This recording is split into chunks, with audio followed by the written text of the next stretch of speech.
team members were made redundant of an organisation, and the questions thereafter around from me to them around, what happened, how did that all play out? What? And an observation from one of them was, I did not sell the value, not that you have to sell it, or I didn't articulate the value of what my role was actually doing in the organisation.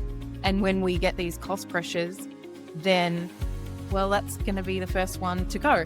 And a lot of professionals generally, I find, struggle with articulating that. However, I would equally say, oh, what happens if you don't? That is a really good point. I think there is the technical aspect, there is the organizational aspect, there is the theoretical, there's the practical, but there is still that communication piece, not necessarily for engagement. That's definitely part of it. But that, as you say, and I know people don't like to say it, but there's a selling piece. There's that selling part. And I think you're right. It probably forces HR teams. They need to do that. Is that something you agree with? Yeah, it is.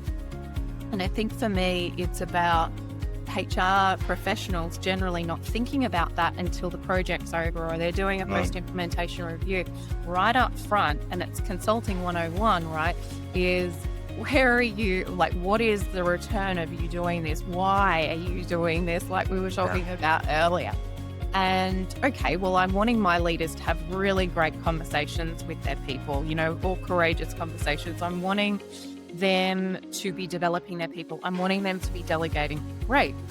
The interesting thing is that you can put a return on any one of those things by implementing a program and going, this is what I'm wanting our team to get out of it, or linking to business strategy. Some people kind of look at me when I'm talking about this and go, well, I don't know how to put a return on people being able to delegate more effectively. I'm like, well, that's really easy for me because you just, as a legal professional, you'll get that for billable hours, right? But what does that allow you to do in high value work? And you can obviously quantify that. I think that's a really good point. There is an evolution of many areas in the workplace. HR is probably going to have one of those big evolutions. It is still an area which doesn't get a lot of attention. And as you said, there are people that are not able to espouse a value or even articulate that in a way that people understand. There's still seen as almost adjunct or almost like another piece of the business, not a part of it or not part of the organizational strategy. I think those points are really interesting because in your space, you would see that almost inside, but doing it from a leadership development piece. It's very interesting, your perspective, that's what you actually see on a daily basis.